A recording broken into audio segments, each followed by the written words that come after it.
It's liftoff, and we're live. And welcome to another exciting show.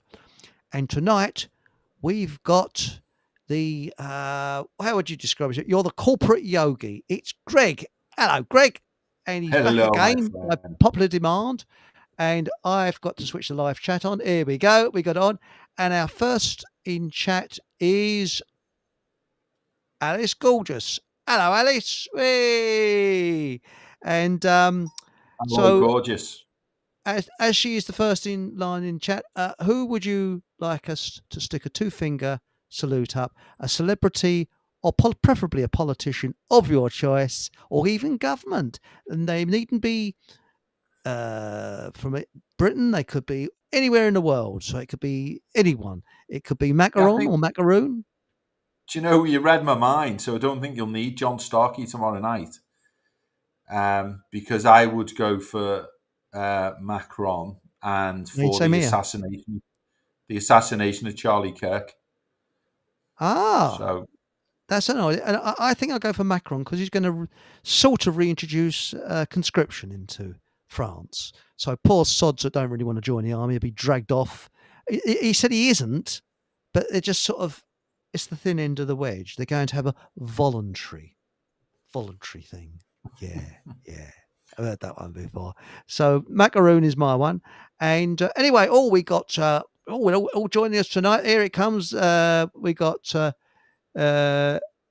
uh, King Jug Ears, please. So for uh, Charles the Third, it's if you're in crossing America, fingers. yeah, for to Prince Charles. Sorry, not Prince Charles. It's King Piles the Third. So there we go. And uh, now DJ B2 said the EU are wanting a war with Russia. Yes, I think they booked the appointment, haven't they? I think it's a couple of years' time. I think they're arranging it because they want to have a quick cull. But anyway, enough of that. Welcome again. Now, corporate yogi. Now I've got Yeah. in the pipeline. I've got Bob Proctor, and I've raised him from the dead. So that he might want to speak a little bit later. So at a time of your choosing. Um, what is a corporate yogi? I know what a yogi is, but I'm not sure what a corporate yogi is. So far away.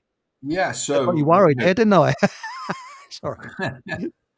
a corporate yogi, just to tune everyone in, is someone who spent many years in the corporate world, pursuing, you could say, running on the hamster wheel or the treadmill, pursuing those external gains, things like money, houses, fast cars.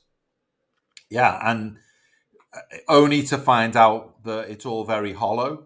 And, Read. we're driven by desires. Yes. And these desires, from a yogic point of view, are the equivalent to us being hungry ghosts. So no sooner have we gained what we thought we wanted, we feel hollow again, somehow still unfulfilled. And Mm. so if you continue to follow this repetition, then all that you do is you get tired, you burn out, you become incredibly stressed, and you don't find happiness. So then, for me, spent 30 years doing that, made and lost millions on 4 occasions. And then I decided I needed to do something different. So I spent 10 years studying yogic principles under some very high and illuminated people, and realized that happiness could be achieved through the yogic path. And then I brought these two things together to create the corporate yogi, which is me. And then I've found other people who are brilliant in their own right, who have balanced experiences as entrepreneurs or business people. Mhm.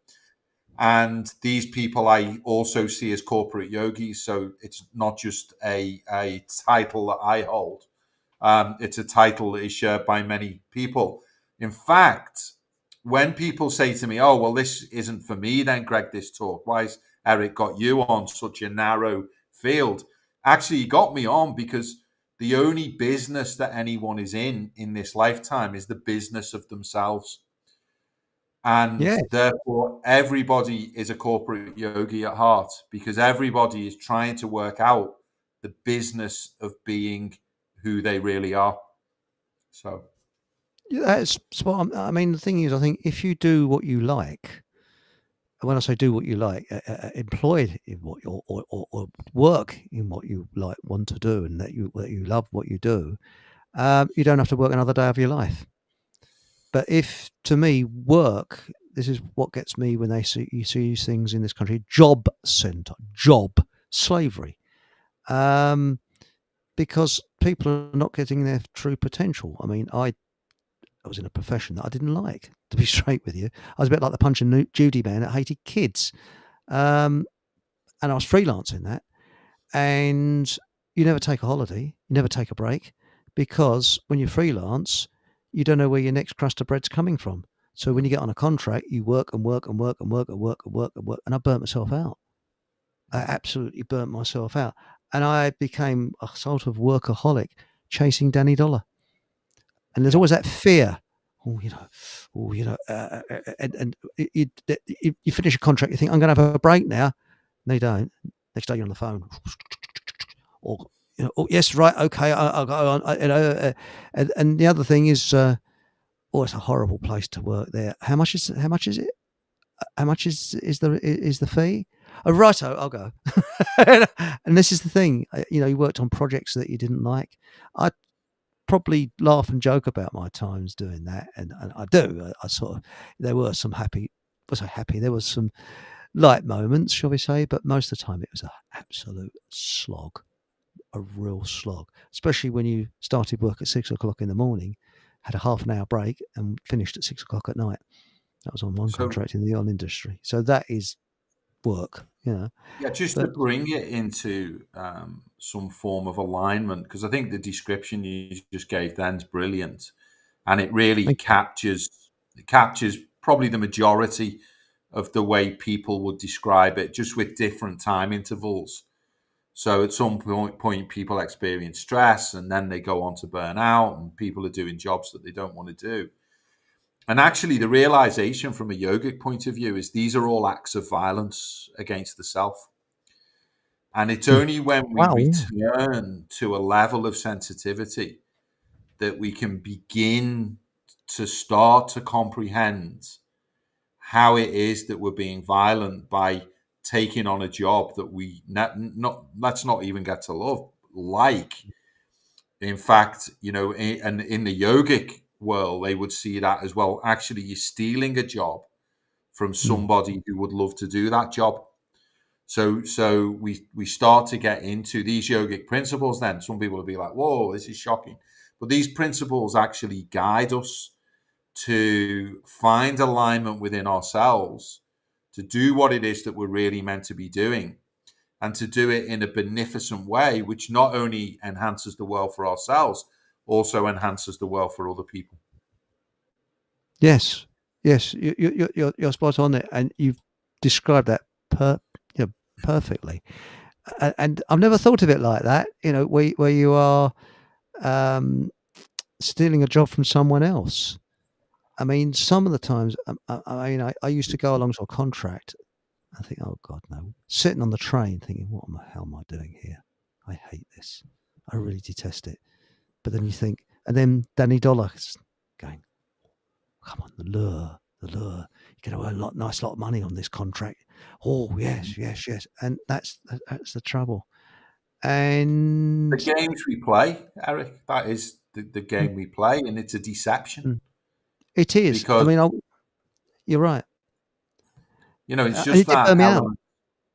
and it makes Yeah, you it's ill. that makes you ill. Yeah, and Mm, and so we start to see though the yogic principles come into life mm. because if you sat in front of the master and you say, "I'm burned out, I'm ill," he's just saying, "Yeah, that's right." And it's because we've actually we've got holes in our consciousness. That's the way they'd look at it. And these holes have come about because of the way we're choosing to behave in the world Mm. around us. I was site architect on one project, and the pressure was so intense that I'd even go into the loo and people would be slipping messages under the door. Mm. And I, what happened is at weekends I'd get terrible headaches, and the reason why is because the adrenaline was going so much that your body craved for adrenaline.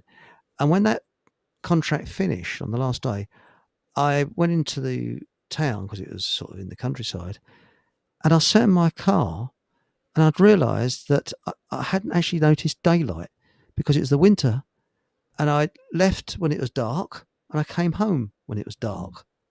And during the day, I was just so stretched here, there, and everywhere. The pressure was unbelievable, and it took about quite a considerable time to get over it. The pressure, because I don't take pressure Yeah. very well. Some people can, I can't. Because one thing that you learn, I think there are team players and there's individuals. I'm an individual, not a team player. Very much an individual. And I think a lot of us are individuals.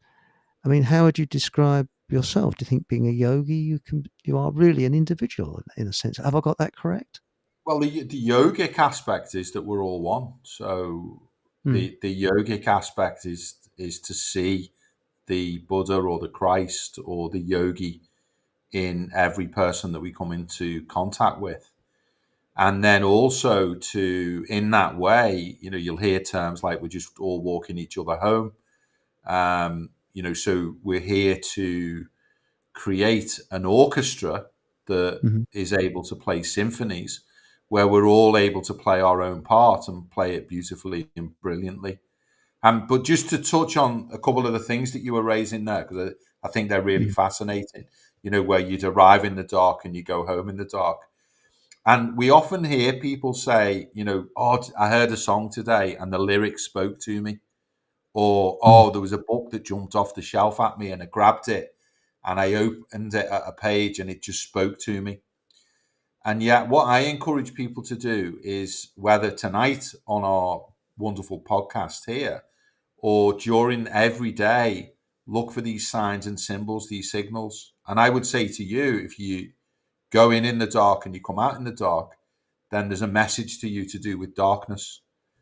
And we need to, as above, so below, is the saying, learn, because we do have the faculty to tune into the environment in such a way that we can discern the messages that are being given to us. But let me give you it a slightly deeper way, which might take us on a wonderful tangent, is that we can understand the initiations that we're being asked to undertake. Because one of the things that you said is, oh, I don't deal with stress very well. Okay, well, Mm. I didn't until I did. Because stress to happiness is a process where you start at stress and then you work out how you deal with it, how you use it. And then in dealing with it and utilizing it, you give yourself the ability to always be able to go on that journey from stress to happiness. That becomes your initiation into happiness. And I see everyone not just as being in the business of themselves, I see everyone every day being initiated into a given journey that they're on, be it in your case, stress to happiness, so that I Mm. don't allow you that weakness in your armor. I say, no, no, no, I can see the strength in you and the wonder and the beauty. And I can see you at a place of happiness no matter what anyone is throwing at you. And do you see then this process we must undertake? I see that. Yes, I can see. But what I did in a weird sort of way, I mean, I got to the point where I I remember I was doing an inspection somewhere, and someone said, "Oh, listen to that bird singing outside." And there's a bird going, and sometimes the birds whistle at night. And so I went, "Yeah." And afterwards, I thought, "Hang on a minute, what's happened to me? What's happened to me? I should have stopped." And said, "Yeah, that's fantastic." And what I did, I changed my frequency, the way I was looking at things, and that's what Bob Proctor says: changing your frequency. And I thought, there's more to life than this. And then suddenly something started, because I wasn't an ambitious person. It's a strange thing. I'm not really ambitious as such, but it was just once you get into that cycle, it's very easy to get lured into this. Oh, I'm going to make money. Or fear of poverty, that type of thing.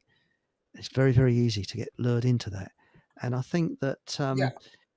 So from a yogic point of view, mm, Eric, if people want to understand the yogic journey even more, the fear of poverty actually is we could say in the valley, it's a lower part of the journey. mm, Whereas when you hit the tipping point, so you work out, okay, I no longer fear poverty, and I'm actually aspirational about the purpose that I've got in life and what I'm involved in, and I begin to make money from that. Now we're no longer hit by the stick, which is the fear of poverty. We're drawn by the light mm, of illumination, which comes from inner aspiration, which is I'm now doing something that I love, something that I enjoy, and I'm now drawn into this. I get out of bed with a spring in my step. I whistle as I work. I jump to my desk, and these are transitions. Then again, we could also say initiations that people need to go through, mhm, where they're driven by the stick, but then they learn about the inner wisdom, the inner aspiration, and the sense of purpose, and they can tune into that, connect with that, and then lovingly enter into the work that they're doing, which we might not call it work anyway. We might just call it, I just play every day. I just do what needs to be done. I'm in a mm. state of being. The late great Dave Starbuck, he was a comedy illusionist, not a magician, an illusionist. A big difference. And I said, "Oh, I said you're a magician." No, I'm an illusionist. And he said, "If you're doing what you believe is right, the money will follow you. You don't have to worry about the money; it will come because you're doing what you think is right." And he started in the 1990s, before the internet, a thing called Revelation Tapes. Now, it sounds like a Bible thing, but it wasn't. It was to do with what you find on the internet about conspiracies and moon landings and things like that. And he interviewed people, made tapes. He did very well out of it before the internet came along. So, and it was right what he said. He said, "You do what you feel is right." He said, "I'm not working, I'm enjoying every minute of it, but the money Yeah, is following me." He said, "I don't have to worry about that." He said, yeah. the money will come." And he was right. Well, let's go with another just to add to that. We can go with the money will come, and it does Mm, if that's what we're choosing to attract or work towards. Yeah, it can be for some people that we're meant to learn about not having money, not having abundance. Now, this doesn't mean that people are going to starve, but it means that they're more minimalist in their approach. And so there are different lessons for different people. And sometimes there's this people get really perturbed because they're like, well, why's Kill Bill got all the cash? mm.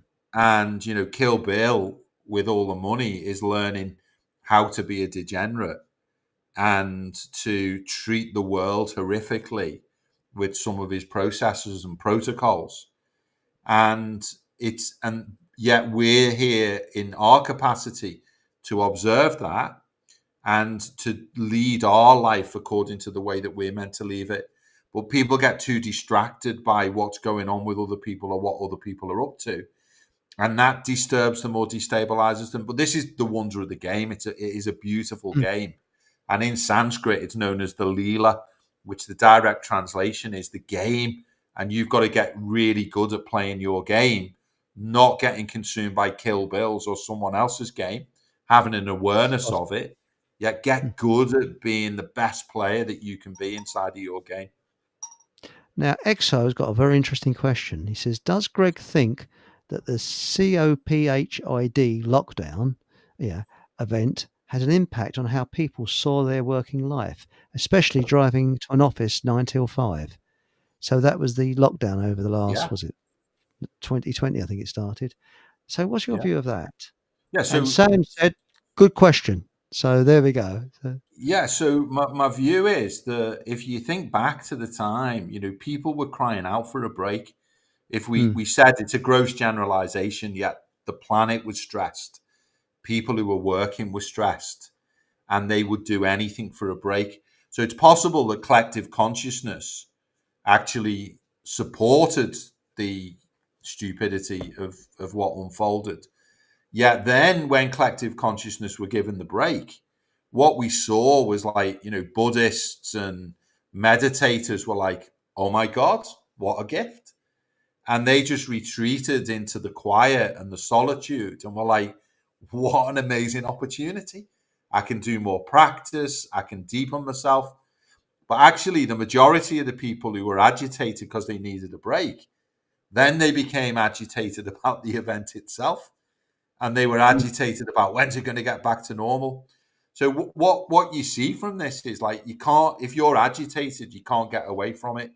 You'll just color one event with agitation and declare that you want one thing. But then, ironically, when what you wanted appears, you won't see it, and B, you'll be agitated by that, which causes a double dilemma. And these are the things that I came into balance over myself when lockdown happened for me. It was amazing. I'm in the Lake District. If you can imagine, all Yeah. the money in the world couldn't get the roads in the Lake District shut down for you. And I'd go out on my bike, I'd ride, I'd go in the lake. I did continue to run retreats during the period. So, I didn't stop. But in terms of the working man, yes, the working man then was given the opportunity and woman to work from home, and they did. And then the powers that be have obviously realized, well, we've lost some sort of coercive control here. Maybe we've lost levels of productivity. We need to get them back into the office. And so, but we see this all the time in different systems like politics and education. It's just this constant movement Mm. from, okay, they're fine working at home. Oh no, now they're not. But and then what we see is this pushback, because I know there's a lot of bickering and infighting going on in the banking sector at the moment, where people have been asked to return to the office. So how do I see it? I think driving to the office is a waste of time. I think if people had proactive control of their consciousness, then there would be no requirement, and therefore people could enjoy that extra time that they currently spend on the road at home with their kids, with their family, meditating, improving themselves, doing wonderful things. Yet what I see happening is that these people who are in roles where they feel the herd needs to be controlled, then that's what they enforce. And so people are being drawn back into the office. Mm. Do I agree with it?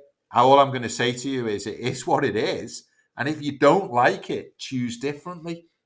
So, Yes. I'm not 9 to 5. No one's asking me to go to the office. I'll Mm. get up when I want. I'll go to bed when I want. I'll do the work that I want to do. How can you achieve that? By understanding the yogic philosophy and applying it to your life. Can everyone do it? Absolutely. How quickly will it happen? As quickly as it happens. How long does it take? As long as it takes. When's the best time to start? Start now.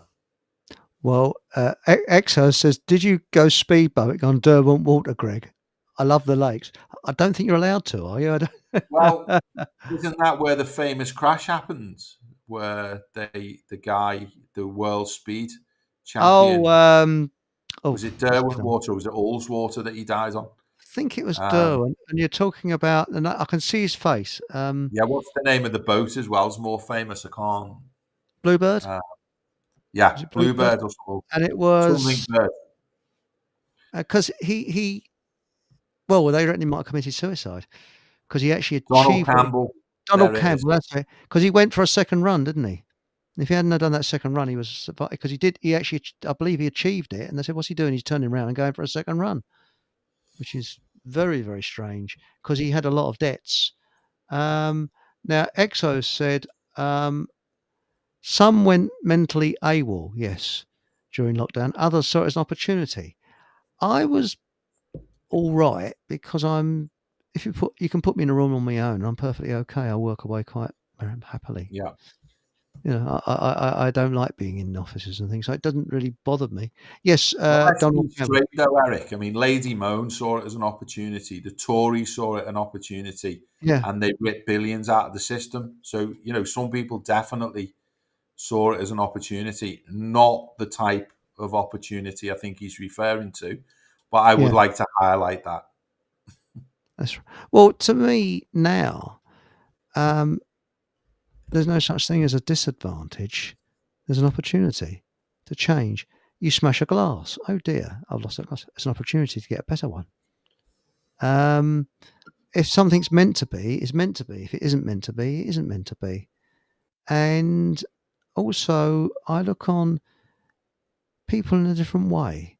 Um, if someone is unpleasant to me, it's only come in the last couple of years. Uh, I don't, I don't dislike the person. I just think I don't know what hell is going on inside their mind. So I can't. So I'll just be as pleasant as I can.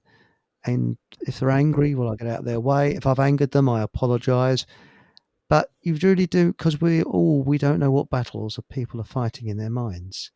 And the thing that I like about um, Buddhist teachings is this inner peace and happiness. Because if you've gone through a hell in your mind, which I have, people don't understand. That inner peace is the best medicine you could ever wish to have. Hmm. And I don't think many Buddhists get very ill, do they? I don't think that the illness is very much in Buddhist. I know I might be wrong. I don't know. I'm guessing there. What's your view of that, Greg? Yeah, what's beautiful, Eric, is that, the 7.5 billion, I think now, with a B, people on the planet, Hmm. and everyone's got their own individual path.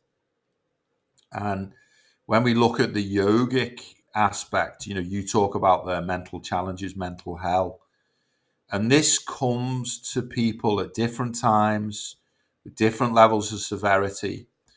And this is another good reason to learn about how to quieten the mind, to still the mind. Because we might learn, go back to your earlier point where you said, I'm not good at dealing with stress. We can learn by stilling the mind and quieting the mind how to overcome stress. And there are different types of stresses, by the way. Mm. Some stresses are healthy stresses, um, which we could get into. Yet the other side of it is if there's 7.5 billion people, each with a unique path, then the 7.5 billion people who've got the opportunity to learn to master themselves. Because let me repeat it, the only business that you're in is the business of you. And when you learn the business of you and you learn to master your mind, then not only can you enjoy peace and happiness and joy and love and laughter, you can overcome, I'm going to say you can overcome all things other than death in the spirit of I do believe in reincarnation. Same And here. then all that we're going to experience in this lifetime, it's like going to bed at night. It's like you've lived the day, which might have included, tens of thousands of sleeps. Mm. But death is just a deeper sleep. And then you awaken into the next iteration, which is you don't actually, you don't break off from who you were. There's continuity between lives, which is why some people have difficulty coming to terms with. I don't know where this problem's coming from. It makes no sense. It's not in my family lineage. It's not in the gene pool. It's not in my biology. It's like, no, it was in your past life. And Mm. now you're having to deal with it in this life. So what I would say, some people, they have dwarf-like challenges and problems. They're only small. Other people have gigantic challenges. Yet the challenges that are given to you are equal to the skills and capabilities that the individual is capable of dealing with. I don't believe anything too big is given to someone. What we need to do, though, is we need to begin to gather the tools and to apply them in order to find peace of mind and maintain peace of mind.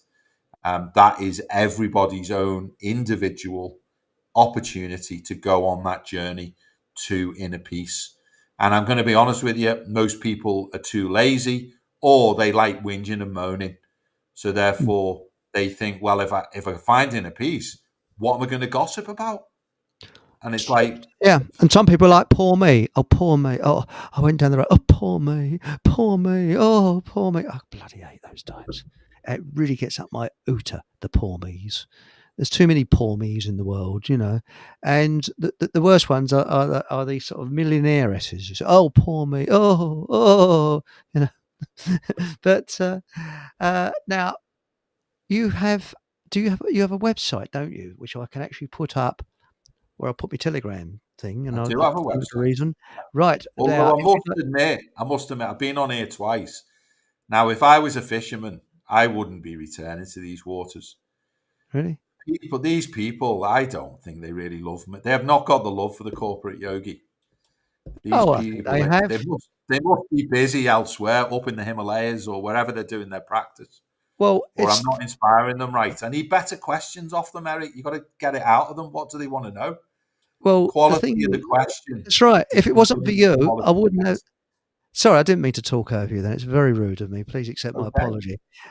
But if it wasn't for you, I wouldn't have John Starkey on tomorrow, John, who's an good friend of mine.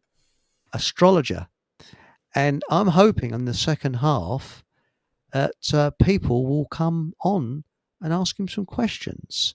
You know, like, you know, sort of, should I buy a new pair of shoes tomorrow, or something like, So less boring can than that. I give you some insights into John just to Certainly, get it a bit hot for the people tomorrow night? yes. Because Oh, we yes, need to please. get passionate about these people who are coming on. So I go to John for readings, and in my last reading, before I get there, I've been pondering because I'm about to make a lot of money from an investment opportunity that I've been involved in, and I Hmm. was like, should I go to Dubai and go and enjoy the tax breaks of the country? Anyway, I get in and I sit down, and he says, "Give me something that you own." And I'm like, something that belongs to you. And I feel in my pocket. And of all things, which I can explain if people are interested, I've got a ping pong ball. And I hand him the ping pong ball and he holds it in his hand and he goes like this. And he goes into the space in between the conscious and the unconscious. And he says, you're going to go, this is his opening line. He says, you're going to go to Dubai and it's going to be wonderful for you. And I'm like, and then I'm only going to give two highlights here. So if people aren't switched on after this, then God love you. Then at the end of the reading, he slaps his left leg and he goes, as for the leg's going to give you a little bit of hassle, but it's actually going to be fine. And I just had two operations on my left leg to have skin cancer removed. I'm sorry to hear And that. so, no, it's gone now. You should be happy for me. Well, that's good. So I had two operations being removed. So here's two things that he knew nothing about, which are incredible insights that he was able to give me. The guy is an extreme talent when it He is. comes to being able to read, and he'll read the audience. People can ask questions, and you'll be surprised and delighted what he'll share with you. Well, thanks for that, because I seem to remember him on. Well, he was on LBC with Clive Ball for 4 years I apparently, remember. and I recollect because my father used to listen in. That was a long time ago, and he used to sort of say to people, if my memory is, if it is the right person I'm thinking about, he'd say, "Ah, yes. Now, if you look on the dressing table that's just behind you, behind the blue jug, and he absolutely unbelievable." But now Alice Gorgeous says Eric has missed my question. I'm looking everywhere. Where is your question? Can you put it again, Alice, please? where's your gorgeous question? Gorgeous, where's your question, Alice? So please, I'm very sorry. I'm at a difficult age, you know, and I've got a note from my parents just in case. So there we go. So if you could just tell me what the question is again, I can't see it. Was it very I'm long just, ago? I'm Have you found? scrolling back.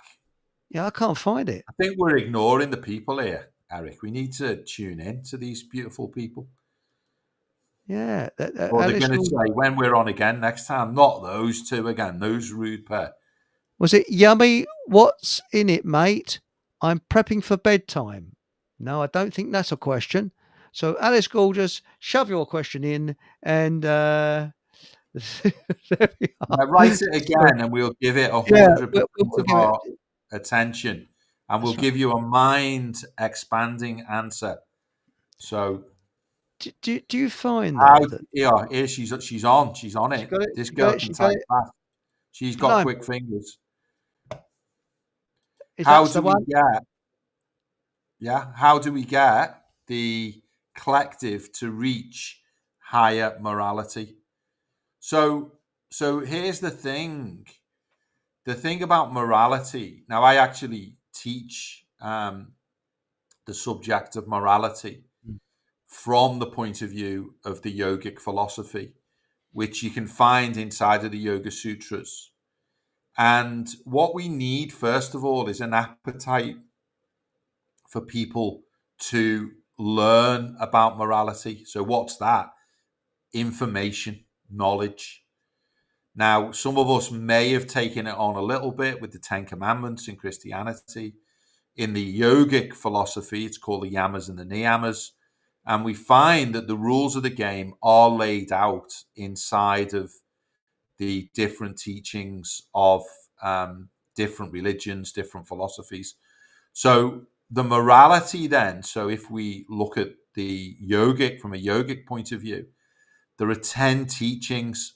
Now, what we need, first of all, though, is we need people to be fed up with either the way it is or the way their life is to go, there's got to be a better way than this. And actually, the better way is underpinned by morality. Now, when we then look at the morality, what's the first point? We'll just take a couple and then open it up again. Is the first point with regards to morality is non-violence to self. So I'm on here. I feel like I'm Eric's coach because he's beating himself up. He's stressing at work. He was on the hamster wheel. mm. Absolute thug's life in terms of the way he was treating himself. Lo and behold, in terms of morality, number one rule, non-violence to self, a rough translation, which isn't totally accurate, is self-love. Now we've got to teach Eric, be nice to yourself. Be kind to Eric. Eric, please be gentle with Eric. See, because now what we do is we eradicate the violence to self, because what he maybe doesn't realize is the resonance of the violence that he's given to himself is permeating, it's rippling out into the world. And it does then not just impact him, it impacts the people around him. And because he's got a podcast, he's impacting you all. And I'm going to apologize on his behalf for all of the violence that he's ever delivered on you. You get my point. Let's be nice, be loving, be gentle, be harmonious. And therefore, we're going to live by the first moral principle. And isn't it a beautiful principle? It is. Mind you, as I say, I am retired from that now. So, but I think also wisdom helps. And I notice now I can't speak for Survival Steve, and I'm not speaking for Survival Steve, so I can only interpret what my I can only give my interpretation of what Survival Steve says. Now he doesn't believe in government, and neither do I. Does the Buddhist teachings support government? Because I think government is a negative that we can do without, and I've often said this: we need government like an elephant needs a hang glider. No, you see, it's interesting because we do need order. So it's Mhm. like, and there's this really, I've heard a number of people in like freedom movements talk on this, where they go, well, I look around my movement. This is the way they speak about, which is quite funny. Um, and they say, look around my movement and these people who support freedom. And you know what? Even though that lot that are in there, these so-called governments are really bad, Mm. I definitely wouldn't want this lot in my movement running the place either. So we get into a real quandary where it's like, yeah, we do need certain rules. It's like driving on the road. If we just said tomorrow, right, fuck it, no traffic lights, no round, you go around the roundabout any way you want, drive on whatever side you want. We're anarchists. The anarchists are, Mm. do what you want, and that then isn't real anarchy, and it isn't real freedom. No, So where we no, go, yes, but that's not. Sorry, I didn't mean to cut across you there. But people say, "Oh, anarchy," yes, but if you're self-responsible, for example, you think, "Well, it's a pretty good idea to wear a seatbelt when you're in your car." So people wear a seatbelt, and you respect others. So you don't speed. You don't. You'll stop at the red light, and you'll go when the green light goes, and things like that. Because we're only talking about 1% of the population. 99% of the population, I believe, are good, nice people. It's the 1% that we've got to guard against. But if we did away with government, as I click my fingers now, there would be anarchy, true anarchy. There would be riots on the streets. There would be looting, but it would have to be a gradual way of getting people to become more responsible for themselves. So sorry, I didn't mean to cut in on you there, but no, that's the it's, thing. it's a great point, and you see, when you look at it though, if we're doing away with government, that's great. Now, but Mm, what are we doing? What's the alternative? And you see, this is why a lot of people are good at going, "Ah, let's get rid of them." But actually, that's fine. What's the process? mm. And something that my one of my teachers really instilled in me is no matter how bad things are, there is going to be a process. And I've observed it inside of relationships where I'm like, look, we might not solve it today, yet let's understand from where we are to where we want to be. There's a process, and all we need to do today is lovingly take the first step in the process. So the realization is, look, our political system is rotten to the core. It is shot. So we need to then say, well, all right, how can we approach this? And my son used to say to me, Dad, don't whinge and moan, change it from the inside out. But then if we haven't got the appetite, because we go, well, I'm not going into that hellhole of a place. Mm. I'm trying to live with them and the nefarious ways. Okay, well, now we've got a long standing problem that's only going to stay around for even longer.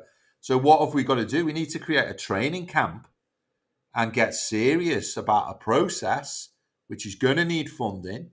And then what's going to happen as we start? Well, people are going to get power mad. So now we're going to come up against the issues that we've got in government. And then Psychopaths. well, psychopaths, and then we'll get some Mm, people in, and then we'll realize they're robbing the place blind. So, so the situation, this is a much deeper issue. And it whilst is. I can agree with, Mm. let's get two-tier queer care out. Well, then we're going to bring the next Muppet in, Yeah. and that isn't going to solve the problem. Well, that's the thing. It doesn't solve the problem. But I mean, a perfect example of of individuality is eBay. Now, people that sell on eBay are terrified of putting a foot wrong because eBay will be on them like a ton of bricks. Now, if government ran eBay, it'd be bleeding chaos. But I've personally found it works extremely well because individuals have been let loose to run things for themselves. And there's lots of examples like this where things are run very, very well.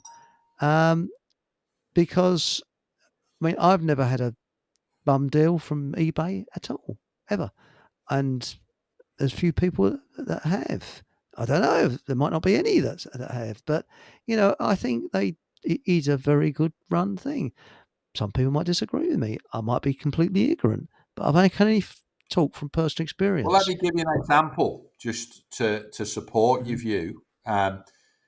I had a road bike that I was selling on eBay, and let's just say it was £4,000, so it was a Mm. valuable item. And a guy comes along and goes, "Okay, great, I'll have the bike," and he sends the £4,000 to eBay. He comes and picks the bike up, and then eBay say, "No, we're not releasing the funds to you, Mr. Garrett, because the customer might not be happy with the bike." And I'm like, "What do you mean? He's just left with a £4,000 bike that he could crash today and then tell Yeah. you he's not happy." And so I'm just giving you a counter example that we may then not be altogether happy with the approach that they're taking, because they're acting as the gatekeeper on issues that are way beyond the levels of control that they should be giving. I'm just trying to give you an example where That I is an interesting example. Nothing works perfectly, but Alice Gorgeous says, "My oh, hang on, I've just had, sorry, there's a question there from Patrick. I'll come back to your question, mate. I'm sorry." Alice Gorgeous says, "My feedback is 100% positive," and Exo says, "Was it a Honda Gold Wing?" No, it was a road bike. That Ah, Honda, as in a riding cycle bike, not a motorbike. It had no motor on it. ah, Um, so I was wow, into road biking for a lot of years, and I had some very nice bikes. And then there came a point when it was time for them to go, and this one was a particularly great bike, and this guy sourced it from me. But then I was just horrified. I got the money a week later, but I was horrified with the approach that they took. That this really? guy could wreck this £4,000 bike, say he wasn't happy, and get all his money back. So it just a wrinkle in the That's system. interesting. Now, Patrick says, "Is Greg aware?" Sorry, it's reconciliation, but Patrick's Definitely actually not. in the Actually. chat. Is Patrick? Sorry, it's Patrick. Is Greg aware that Pali, which many of the Buddhist texts are written in, are closer to Latin grammar than Latin is to Greek grammar? Don't know. So, do you want to know a funny thing? The way you've just read that is the bike that I sold on eBay was a parlay bike. Isn't that weird? Isn't that Four interesting? thousand pounds. Now, I must ask you. This is not a Buddhist question. What do you think of electric bikes? Yeah, I have an electric bike. Yeah, I think electric bikes are absolutely wonderful in the Yeah, sense that they typically come with four gears, so you've got four levels of power. yeah. Because I live in the Lake District, which is Oh, so all you need climbs and mountains, you can put on the level of support and help that you need based on the level of your fitness, and you can wear a heart rate monitor and then have a great workout in the outdoors, going up and down the mountains, riding past the lakes. I think they're amazing, and in fact, I would just say be careful test driving one because it's likely to cost you £3,000 or more because you'll just be so delighted with it that you'll really. definitely want to part with the money. But what about you see? I love cycling, but I've got all manual bikes, and to me, I'm a drop handlebar enthusiast, you know, and but I sort of looked at them because I live on top of a hill, which is a bit of a problem because going anywhere, you go downhill and coming back, you sort of puffing and panting a bit, you know. Well, not if you're fit, and I was sort of tempted, but they're about what a decent one is about £3,000, and I've been looking at these where you exchange the front wheel because I'm a tight fisted git. You take the front wheel off and you put a new front wheel on and you electrify it. But you can get cheap ones from China, which I'm a bit iffy about the batteries. I don't want to blow up. Yeah, you can chip them so you can make them go faster if you want, and because Really? the speed that they go at is based on the circumference of the wheel. Hmm. So it'll go so many times per Yeah. minute. So if you want your bike to go really quick, you just tell the computer that the wheel's massive and that you want it to rotate a number of times per minute, and then your bike just goes like a rocket. That's why Really? when you sometimes in a city centre and you see these kids going like 30 miles an hour plus, it's because these bikes have been chipped. So now you can do all sorts of weird and wonderful and magical things. If you want to be safe, though, and I'm not saying that you do because you might like living on the edge, then you go and buy one that you're going to get looked after if something goes horribly wrong. If you're technically minded, then you can do what Eric's saying, which is replace one of the wheels, Mm. do a DIY job. All is And good. Exo said, "Someone overtook me yesterday in driving rain doing 45 miles per hour on an electric bike. I was Yeah, shocked." But yeah. the law is that you can only get assistance up to 15 miles per hour, 15.2, I think it is. And you can't have an accelerator on, I don't think, on the handlebars. It's got to be as you pedal, as you start to pedal, then it kicks in, and it stops when you get to 15 miles per hour. Correct. That's the way the law is. If you've So not chipped it, if yeah. you haven't chipped it, no. And of course, I wouldn't dream of chipping something like that, would I? No. And now, Hachi Hachi says, I've ridden lots of two strokes without cycle clips and used to do an 80 miles per hour takeoff in Hamble Lane, Southampton, just up the road from the police training ground. Oh my God, I'm a rebel. Naked, no cycle clips. Yes, or sometimes without a helmet. But yes, I think we've moved from Buddhism to cycling. I think we've better move back to Buddhism Well, again, I shall mean, we? maybe it's a deeply embedded metaphor in terms of the cycles of life and cycling through life. And, maybe we should pay attention to it. That what Hmm, we've got here is a lot of people like Hachi Hachi, who's just out of control. hmm. He's, there he is with his flares on, no cycle clips, going Billy-O, 80 miles per and hour. trying to wind the police up. I mean, we wouldn't want Yes. him running the country, would we? Come on. No, no, not really. Um, Now, Mark Anthony says the only problem with these electric bikes is you get so many clowns tearing about on them, putting pedestrians at risk. Yes, you do. And you get, I'm sick of seeing teenagers or kids doing wheelies on them. So, or instead of calling them a teenager, I think you call them organ donors, don't you? When they Are do it you along the jealous, street. Eric? Because you Yes. jealous that you can't no longer do a wheelie through the I, middle of I, the town I centre? can in my And the smart question, car. I can in my smart car if I put yeah, the can we ask accelerator Mark down the quicker. Anthony, how Yeah. many people, how many pedestrians does he know that's been hit by people on bikes? I'm just curious. I don't know of anybody that's been hit by a I bike. don't know anyone either. So, but I'm just putting it out there because sometimes these beliefs mushroom. I'm not saying Hmm. someone won't know of a person, but it's probably not as big an issue as we think. But this is the way the mind works. Well, I'm it's the only using Mandela effect, isn't it? Really, the exactly. Mandela effect. I mean, it's, for example, play it again, Sam. If you see the film, he doesn't say play it again, Sam. He says, Sam, play it. But everybody thinks he says play it again, Sam. That was, what's his name? Yes. Now, Looks like Exo's riding bareback and he's over 50. I don't know if and he we had should no helmet. encourage. It's amazing how safe and boring you become in your 50s. Yes. Yes. Uh, but, yes.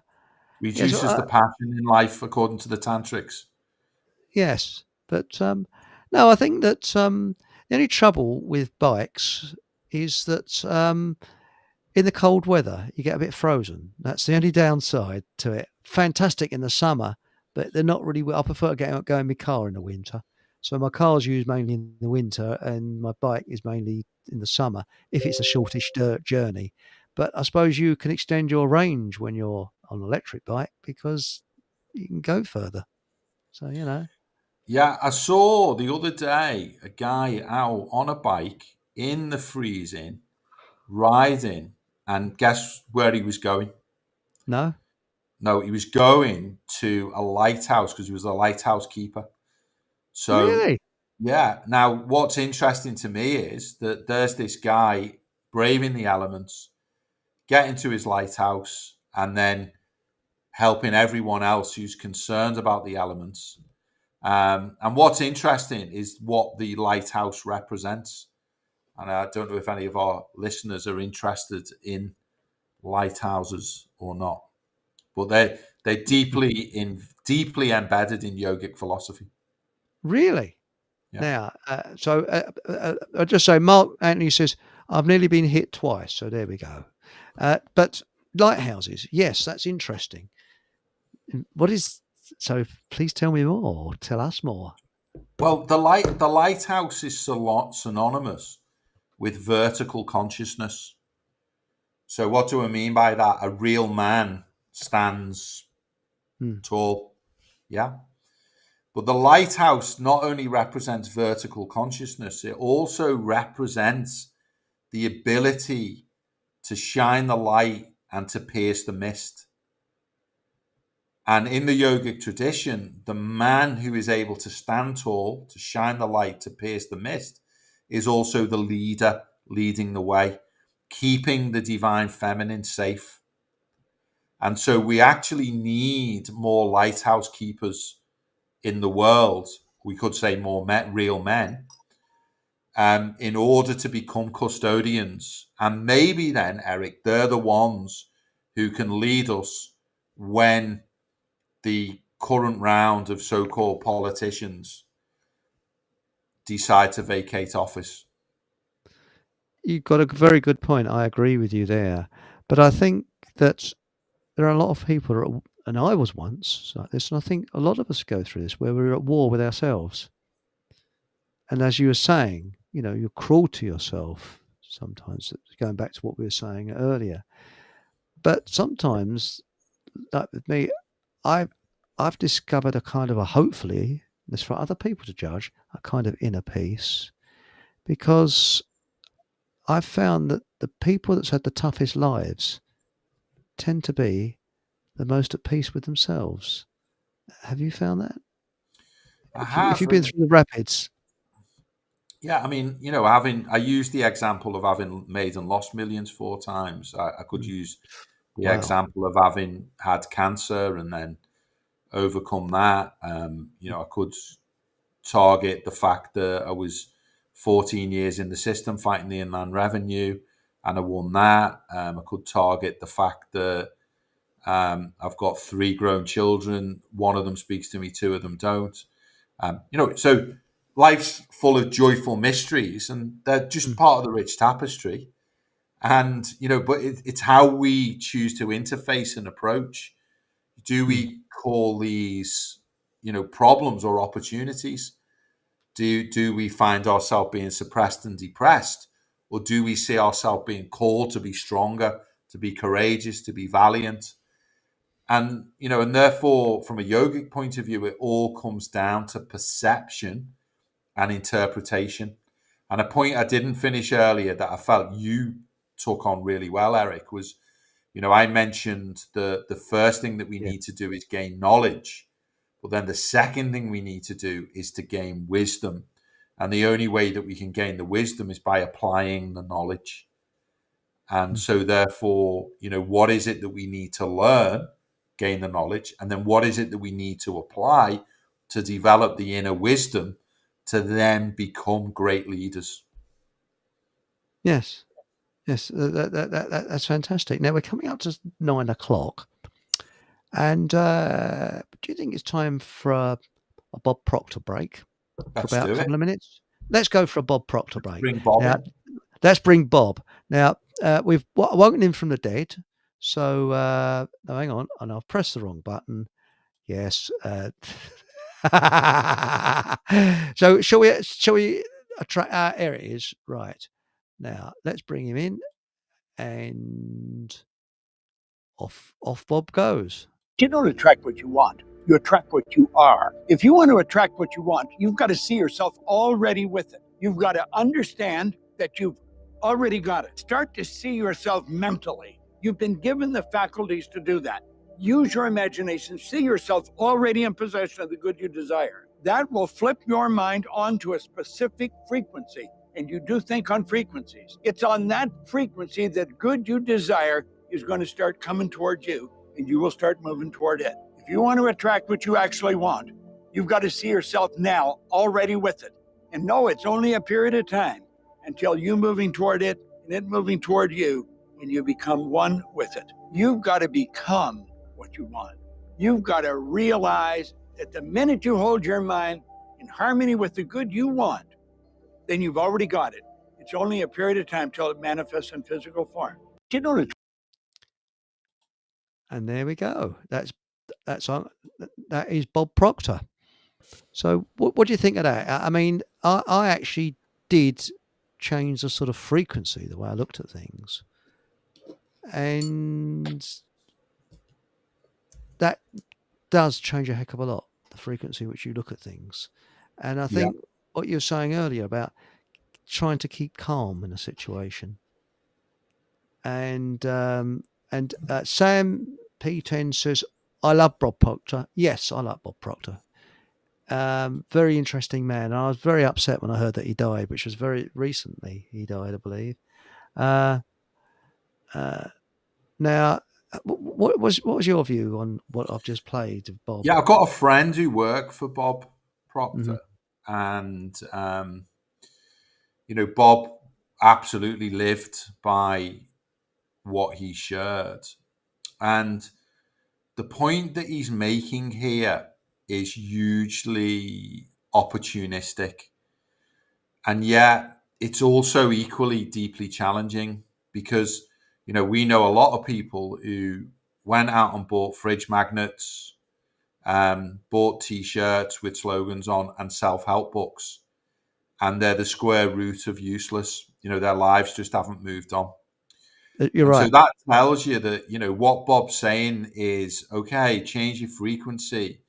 Yet we need to then realize, maybe there's more to this than just simply pumping us full of fizzy water and shaking us and hoping that we'll Mm.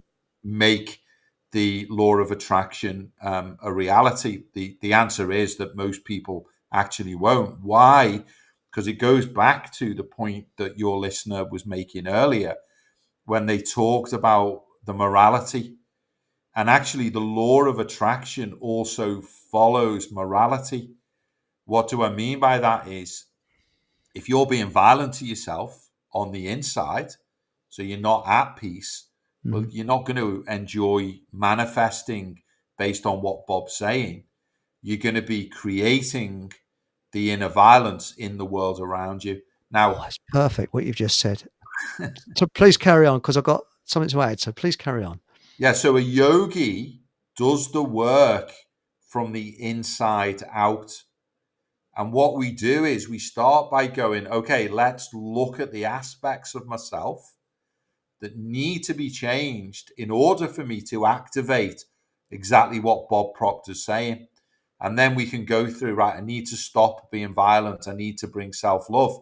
But even listen to that. Like if I go from I can't do this and I can't do that to even I can do it is a large leap, but I'll attempt this and I'll attempt that. So we can see even in our language how the frequency can be moved a little bit at a time until we get all the way out there with what Bob's saying, where we vibrate in such a happy, harmonious, healthy way. Like, the last million that Mm. I made, I did it in 5 months. And I believe that was based on the law of attraction, the law of resonance, and being in harmony with the environment around me. And therefore, the manifestation occurs as a consequence. So, we first of all, we do no harm. What's the next thing that we've got to get rid of is the lies that we tell. And people are like, oh, hang on a minute, I'm not a liar. No, you are. Because, how many times do you say, I'm going to the gym in the morning, then you don't go. I'm going for a run tomorrow, and then you don't go. So, and you might think that these things don't matter. No, of course they do. So it's the lies that we tell because then those lies get bigger and bigger.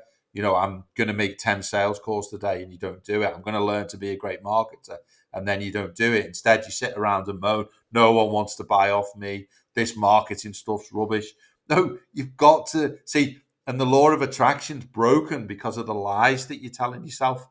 And then I'll give you one more. The next one is don't steal. And he said, oh, I don't steal.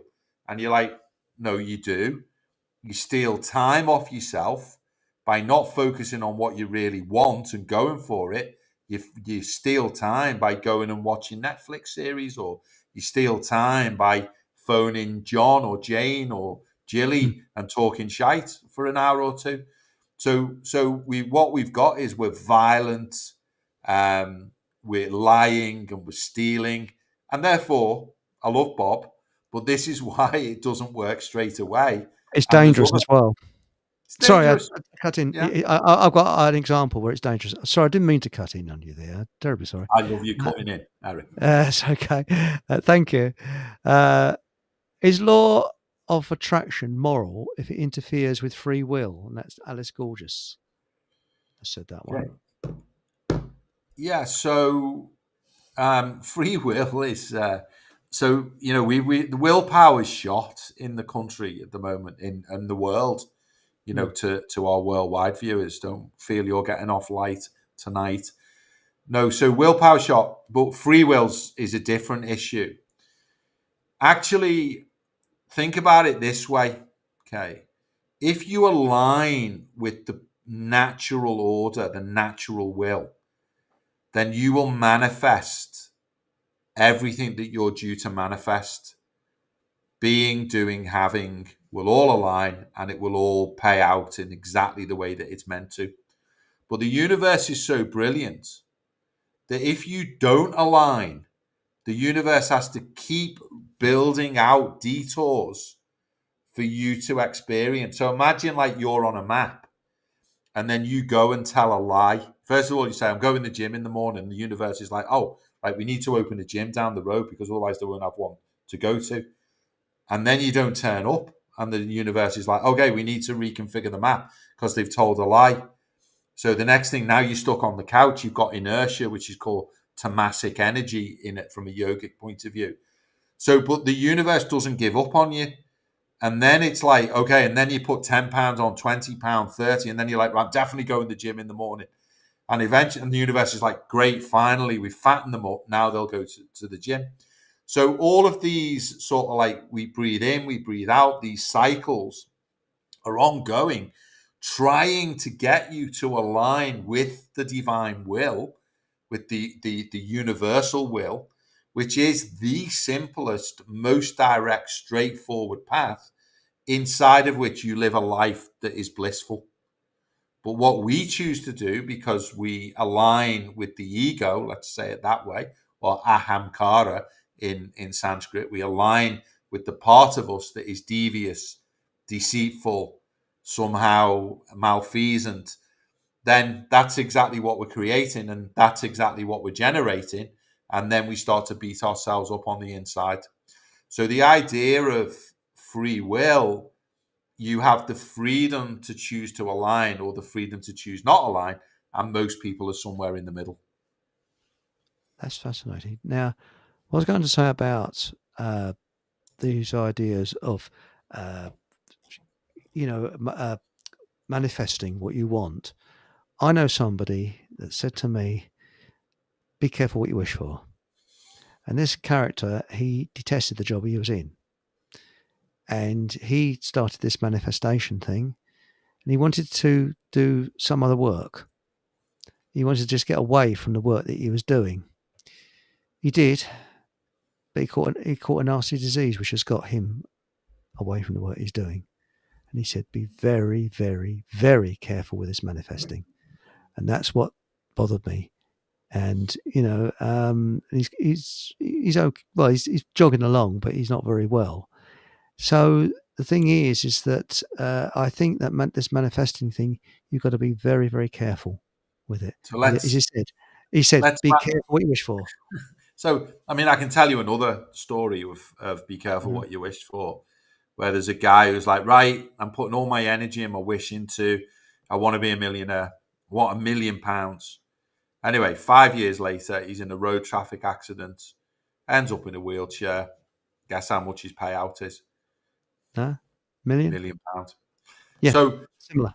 So you see, it's not though that there's a problem with the law or of manifestation. It's like anything. Look, if you're going to cast spells, you need to learn magic.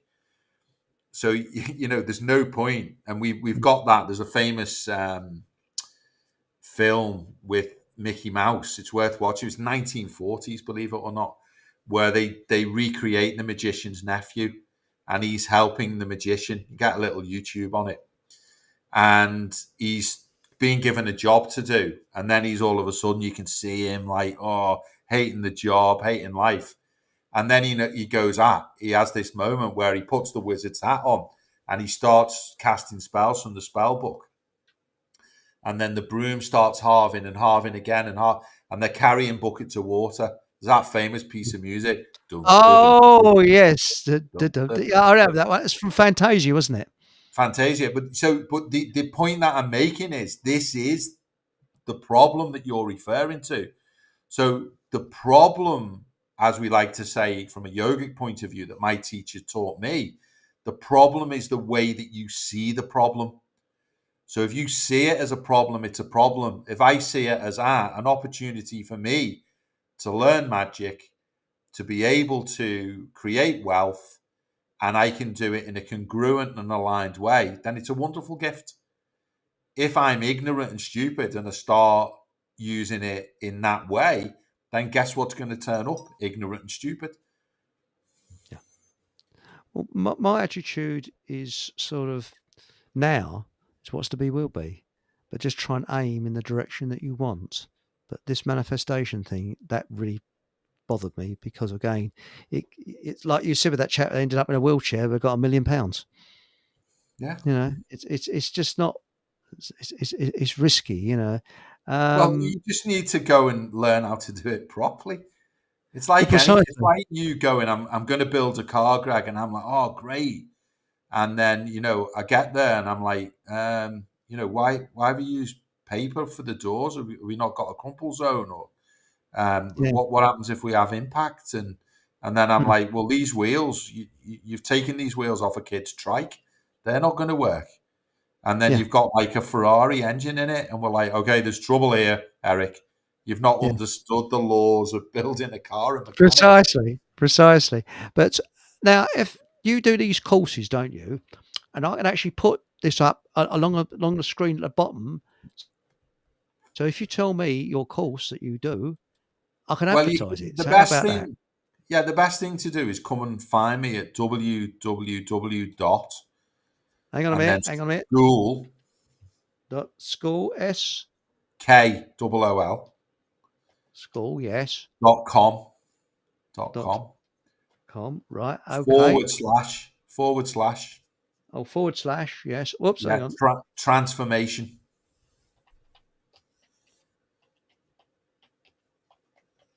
Right, okay, and I'll shove that up on the screen. Great. Very kind. And I expect to be inundated. You're all loving this conversation. It's up there. It's up on the screen there. See that? See that? In fact, even his spelling's right as well. Look at that. Let's give him 10 out of 10. Well, hang on. I might put it along the bottom because it's a bit better along the bottom, isn't it? So let's modify that. Let's put it along the bottom. Edit. Hang on. See, I'm a man. I can't multitask. We put it along the bottom. There we go. So here we go. And then we go. Wallop. It's better, isn't it? You can see it there. So it's along the bottom there. So here we are. School transformation. Now, supposing someone comes along. Yeah. Okay. And they well, they're at war with themselves. They're in a job that they hate. They're in a marriage that they dislike. Kids are driving them mad. How do you work all that lot out, Well, you start exactly where you're at. This is the, you've created the set of predicaments. Mm-hmm. You're at where you're at. And that is, I call it your ground zero. That's point zero. Mm-hmm. And then you decide, because you're an adult, what your first priority is. And that's your number one. So this is from where you are to where you want to be. And you might decide, okay, the first thing I want to learn to do is to silence the mind. Because if I knew how to do my mind, so point zero is my mind is a drunken monkey that's been stung by a scorpion, which is in the yogic system, that's what they call it. You could call it's the shitty committee. Whatever your starting mind point is your point zero. And then you go on the journey to your one, which is silent mind, inner peace, inner happiness, and you put that down. And now we start the journey. And what you do is you come along on a Monday night and you can ask me questions. You come along on a Monday night. We do Mindset Monday and we do meditation. Mm-hmm. And we also have a talk. And the idea behind the talk is for me to give knowledge that you can then apply in the week ahead. Excuse me, to generate the wisdom, because I can only give you knowledge. You've then got to go and apply it in order to create your own wisdom, to go on the journey. And then we give people pointers and guidance. And then what we also do is we have a book club. And the book club at the moment is The Untethered Soul by Michael Singer. And this is a transformational book that everyone who has got a agitated or irritated mind needs to take the time to read. We're currently at chapter 10, where I do a talk on the chapter and then we have a Q&A together. So now, what's the cost of this? The cost of this is the price I ask you to pay is to give up your mind. Now, if you want to go quicker, so it's free, you just come along, get involved, and these parts are free. If you wanted to work with me one-to-one, then that is reassuringly expensive. And I won't take everyone on, I'll take a few people on at a time. Because everybody, I said it to you before, 7.5 billion people, 7.5 billion different paths. So there are nuances. We can generalize with the book club. We can generalize with Mindset Monday. Then there are specifics where someone goes like, Greg, I just can't get through. And then it might be inertia. I can't get through this agitation. And then we can start to help them with the specifics. So loads there for free. Come along, have a laugh, get involved. And then there's other things where we do run specific courses. They're paid. And if you wanted to work with me one-to-one, that is paid as well. If you wanted to come on a retreat, we do single person retreats, but we also do retreats for a few people at a time. Why? Because the work needs to be personalized. It's intense, the work. And most people, unfortunately, or fortunately, because people like to hang around stewing their own juices, when do people change? At the right time for them to choose to change. When's the right time to change? Now. Because there is only now, there is only this present moment, and now we're in the next now and the next now. So come along, get involved, participate, have fun, learn, and grow, practice, gain wisdom, gain insight, change yourself, change the world around you. You are truly magnificent and abundant. It's just a question of you acquiring the tools, applying them, and then enjoying the successes. So That's interesting because also tomorrow night, I think we can. I mean, what time on tomorrow night are you? So tomorrow night, well, I actually clash with you in that regard. Yeah, that's the trouble, isn't it? And Titans, yeah, so but you see, with my come any week that you want, don't come other weeks. I just want people, and you can also listen back to the recordings. no, that's the thing. You listen to because what's going to happen is John Starkey tomorrow night is saying, "Hang on a minute, where's all our bleeding listeners going? Oh, sod it, they're gone over to gonna." I'll come over though when I finished the Mindset Monday. We'll bail on in. Well, I'm actually wondering with the 1 week we could actually join up with you. Would that be possible? I mean, I'm not sure about the technicalities of it, but I could do a bit of egg scratching. So hello, Although I think people love John in his own capacity and gain such incredible insights.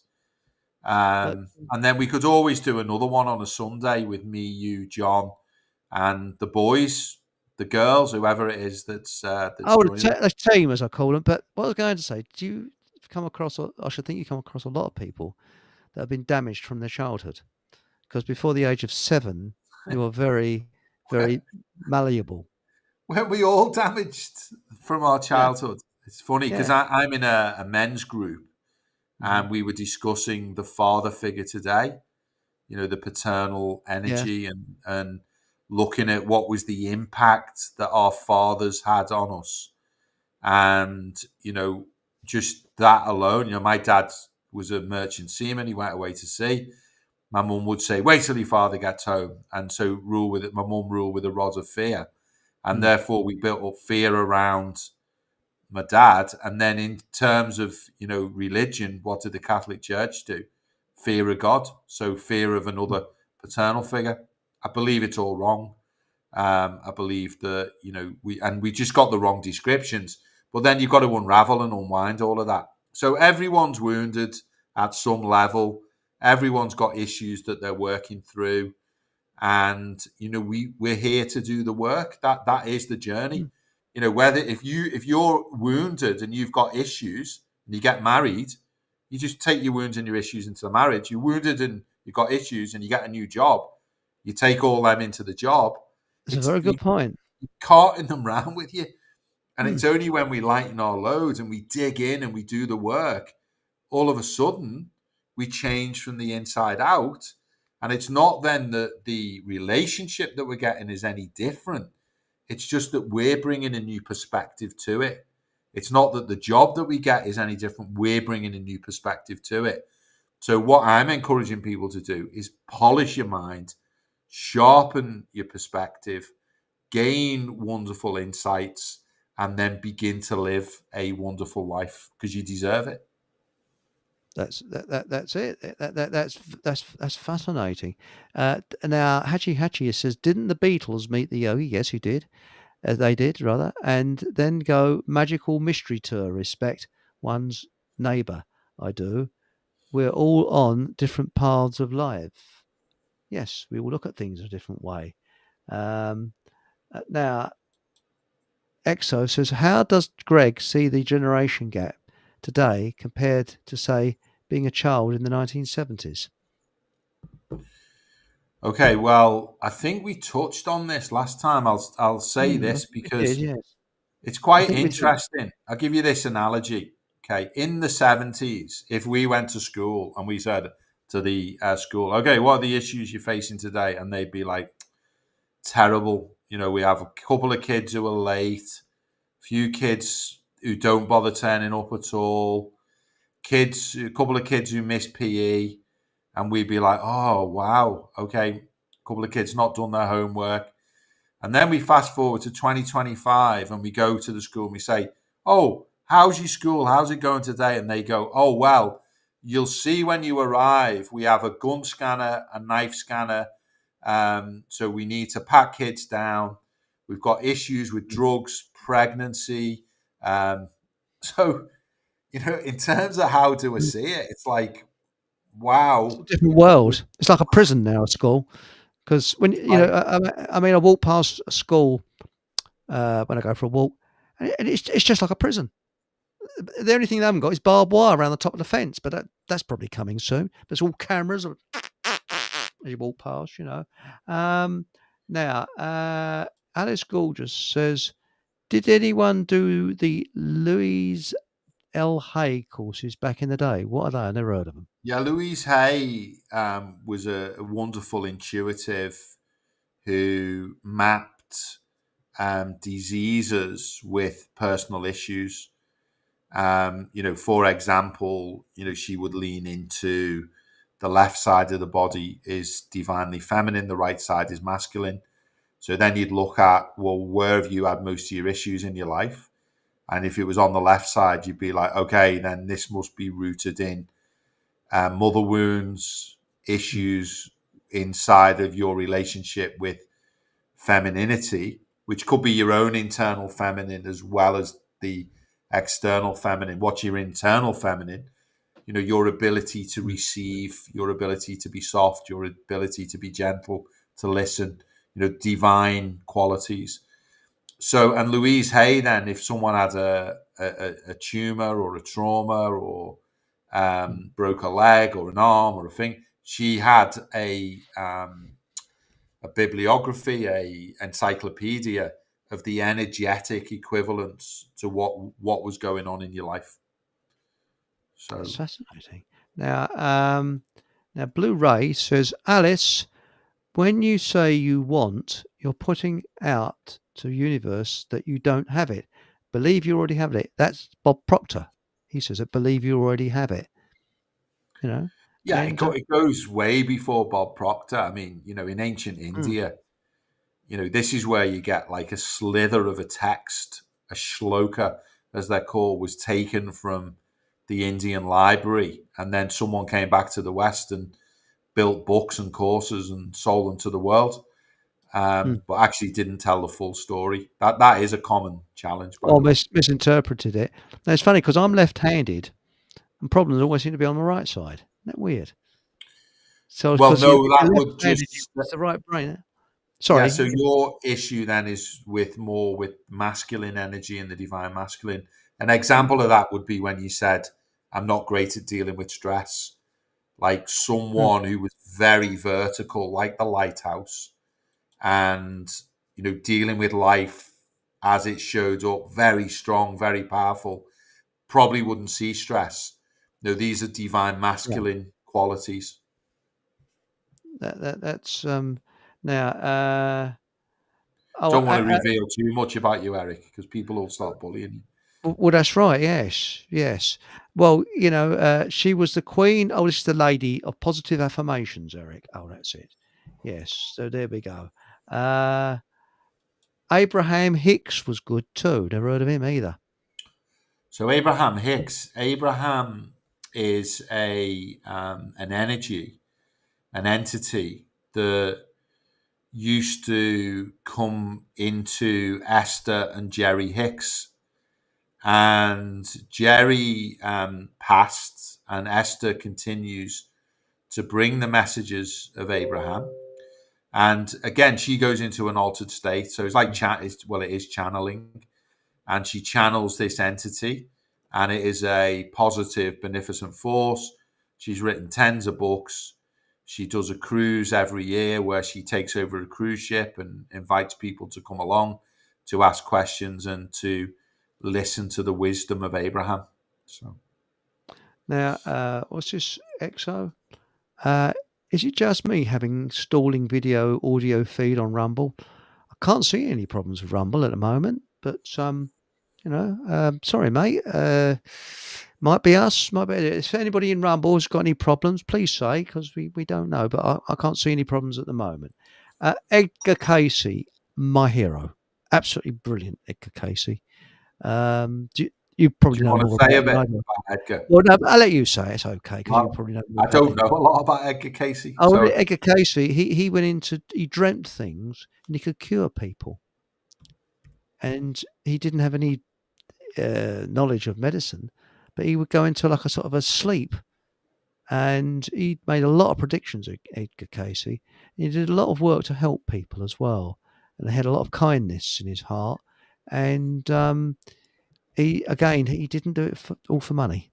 It was done from kindness, and the old Dave Starbuck statement: "If you're doing what is right, the money will come." And I think he's right, very much right. yeah, so very much tomorrow with John Starkey. Edgar Mm, Casey. I just had a quick glimpse there, was a clairvoyant, yes. and clairvoyance, clairaudience, these clairsentience, the clairs. These gifts arise when certain energetic aspects of your being have awakened, and so when you come into the company of a really good clairvoyant, then this person is someone who was either born with the ability or has nurtured the ability Mm, through the work that they've done. And I believe tomorrow you'll have the can't most wait. beautiful experience with John, who Yeah. is very much clairvoyant. Well, quite honestly, I'm really looking forward to it because I'm really into things like that. I'm I've bigged fascinated. him up enough now. I'm going to have no one on my class tomorrow. They're all going to be with I'm you. sorry, mate. I'm sorry about that. Yeah. The length I go to serve, I don't know. But no, as a gentleman, hopefully, be coming on talking about um, who was that woman that can't remember her name. Now, Exo would know because he might be the person that's coming on to talk about that woman that during World War II was locked up for witchcraft, and Churchill. But the only thing he did do that was any good, he repealed the Witchcraft Act um, and got her released. And she was very, very good, and she saw one of our ships. I think it was the Hood that was sunk, and she was speaking to the poor souls that had passed over, and and what happened to her? She was killed in 1956, I think it was, when she was in a deep trance, and they stormed into her house, and it killed her. But she was a Yeah. lovely woman, a very kind woman. Uh, Now, DJB2 says, first learned about Edgar Casey due to his Atlantis readings. Yes, yes. And Yeah. Exo The said, lost city of Atlantis is that? yeah. Oh, Helen Duncan. Thanks, DJ B2. Yeah, it's Helen Duncan. I can never remember her name. Helen Duncan. She, I think, is in 42, 43. Yeah, I don't know. What happened? She was telling about one of our battleships that had been sunk, Yeah. and there was a blackout on the news, and she got arrested because she's given the game away, and it was a D notice or the equivalent there, you know. And Alice Gorgeous says Dolores Cannon. I don't know much about Dolores Cannon. I know I have seen her. Beautiful soul, Dolores. Mm. Very much heart centered. Again, clairvoyant. And did a lot of great work in terms of helping to raise the consciousness of the planet. Very well respected, and people still enjoy her work today. So yeah, wonderful soul. Well, I think tomorrow. I mean, I could put this along the bottom. I mean, I could say, "We please tune in." It's a shame that we clash, isn't it, on exactly the same day? But that's the way it is. I don't Um, think it's a shame. I think it's perfect. It's oh well, perfect. It's do all as it's meant to be. do a promo for tomorrow, Eric. Well, that's it. If you would like to come on to speak to John Starkey in the second hour, um, I'm going to put a link to the studio on my Telegram channel, and if you um ask me nicely, I might put it on Facebook, but I don't like putting links on Facebook because every Tom, Dick, and Harry can see it. So, or you can email me on ericvonessex@fockhamhallradio.com. So it's ericvonessex@fockhamhallradio.com. There may be a lot of people, there may not be any, but I don't know. I know that we've got a couple of people that is keen on coming on. So, Well, I think there's 34 on here. I mean, surely there's a lot of curiosity. yes, yes, should be. And Just be open-minded, be curious. Don't tune in to the bullshit that this is some sort of weird voodoo or witchcraft. We're here to expand, to open, to learn. Don't that's right. let those stories shut you down. Well, the thing, So you're right because excuse me, I'm just going to pop my where are we now? If you want to find out, I'm going to put a link to the studio on my Telegram channel, and there's my Telegram channel along the bottom there.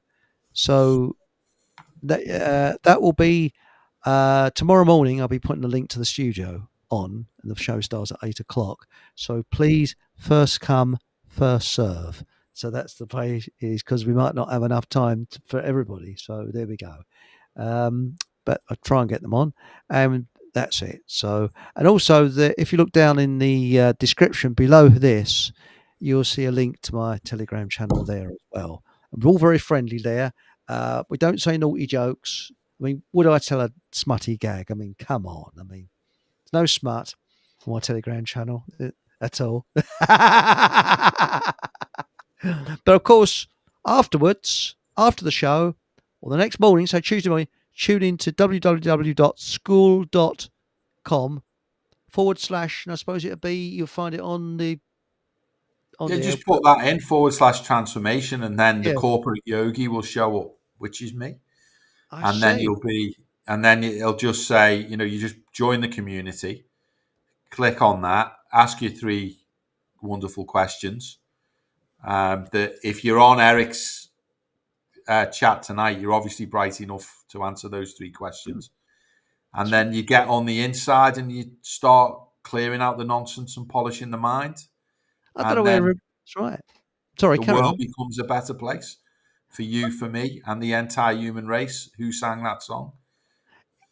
Is there something happening tonight? Because we're not such a big audience tonight. I don't know why, because we did last time get quite a big audience. About 50, 60 in chat. Scared But them now, off. yeah, Scared them so off. boo, perhaps I know what it is. I did threaten to tell the constipated vicar gag. Okay. That could be it. The constipated vicar gag is taboo. Got to be very careful on that one. Oh, isn't that kind? We tuned into Chris because he ain't bullshit. Yeah. Funny enough, talking about bullshit, I'm actually writing a book about bullshit because you think about it. You want to know what spelling? look up a dictionary. Want to find a different way of putting things over? It's the thesaurus. If you want to find out about bullshit, there's no reference books. So if someone's bullshitting, you go, oh, hang on a minute, page 35. Oh, yes, here it is, yeah.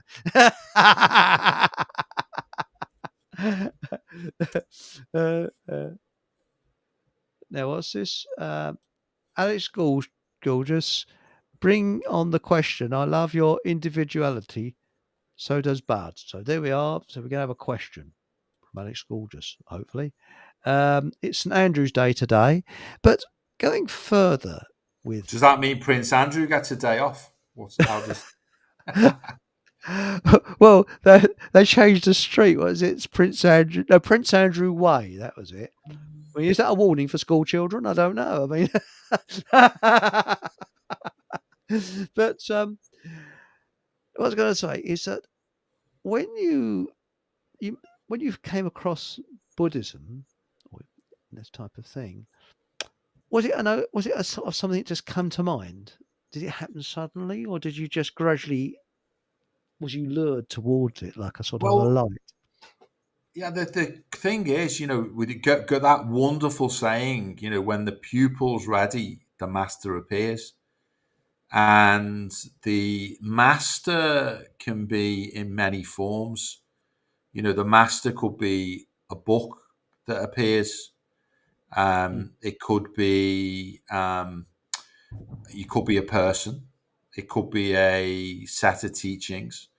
So the master can appear in many forms. And the question is, though, are you ready? So if you've been asking deep inner questions, I can assure you the answers are showing up in the environment around you. But remember that it's saying, for those who have the eyes to see and the ears to hear and the senses to feel, that otherwise you just create an environment in which you delete, distort, and generalize, and you won't get the lesson on that occasion. Does the lesson come round again? Yeah, absolutely. Yeah, will you get it the next time? For example, if there is the winning lottery numbers have been nailed to a board to say, Eric, these are the winning lottery numbers, and they're at a height that's equivalent to his eye line, but he's walking around with his eyes looking down, he ain't going to see it. And so sometimes the gifts that you're looking for, they are in plain sight, yet you are deleting them and ignoring them. And the other thing is, people have this issue with time. People you might have spent 50 years creating let's go for Eric's word, bullshit that you're currently experiencing, and you want it sorted out tomorrow. So now you might start to think, well, miracles do happen, yet there's an unreasonableness around. You spent 50 years creating this big pile of shit, and now you want it sorted out in a day or at most a week. No, that life is here. We're here for as long as we're. How long is the change going to take? As long as it takes. Yes, you can speed it up because you'll be prepared to put more effort in. So when I found the path, and I know Eric keeps referring to it as Buddhism, I'm... am I wrong there? I'm terribly sorry if I am wrong.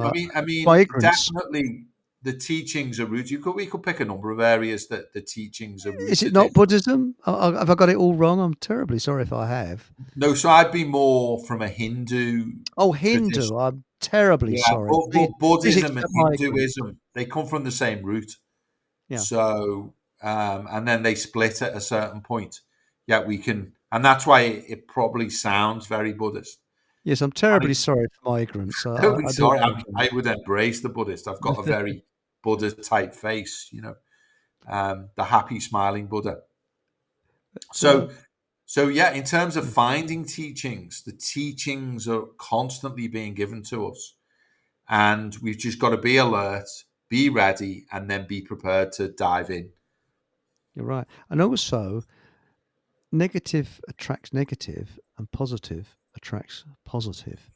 And sometimes a negative can turn out to be a positive in many occasions. It's like the old joke about the little sparrow that was in the rain. It was hungry and it was cold, and suddenly a wolf comes along, and he's going to eat the sparrow, but he just takes pity on it, and he picks it up and puts it in a pile of nice warm cow shit. And this cow shit warms the little sparrow up, and he starts singing and like that. And as he's singing, he's getting warmer and it feels better. Another wolf came along and ate him. And the moral of the story is, sometimes when people put you in the shit, they have their best intentions. And when you're in the shit, keep quiet. So there we go. But where are we now? We've got here, there's another one I was going to come to, about Helen Duncan. Churchill wanted to put a word in for her in her fake court case, but as usual, he resorted to being a cowardly, I can't really read that one out, nasty person. Yes, I'd agree with you there. And Alex Gorgeous yes, I've got, yes. I can't stand And this. Churchill and other people will have been all too aware Hmm. that the skills and abilities that she was demonstrating, he was also mixing in equivalent circles, Churchill. He was a druid, wasn't he? Yeah, And a exactly. Freemason, 33-degree Freemason. Yeah, But so he knew all too well. And, so therefore we have this massive conflict but where he that's could have right. done something and he didn't. But I think also sometimes a negative can push you into a positive. I mean, I had a negative. Um, I had a minor shock, which brought out something that had been festering inside me for years. And that's emotions, rather. And it's the best thing that ever happened to me because I felt a hell of a lot better afterwards. Because shock can do two things. It can, it can do, it can come out, but it had a positive. So it was a negative at the time, this shock, but then it turned into a positive. Now, Yeah. Daisy said, "Hello, Daisy. Was it Daisy on a bicycle made for two? Is it Give me Daisy? your Anyway, answer to that's it. Daisy, Daisy. Daisy. Give me That your was answer to I'm Hal. half crazy, all for the love of you. That's I it. can't afford a carriage. Something like that. And that was Hal. Do you remember that singing that in the 2001 Space Odyssey film? No. Daisy, yes. Not enough people know how to do the self work or frightened of change. I try and guide people, but a lot of people stuck in their routines, I'm guilty of that. Or I've always done it that way. Yes. Yes. So that's a very good point there, Daisy. Yeah, Yes. Very good. people, so it's the age old, the Mm, whole rock bottom idea. Normally when do people choose to change? When they hit rock bottom. mm. And then they get the cycle of going from rock bottom back to feeling okay again. But every time they get to okay, they stop doing the work and go back to rock bottom. So you get this cycle going on. Mm. Okay, rock bottom. Okay, rock bottom. Okay, rock bottom. Until they get the message of get to okay and now keep climbing. That's right. And if you're on your back, the only way you can go is up, isn't it? When you think about it. We're into Now, levitation now. that's right. Uh,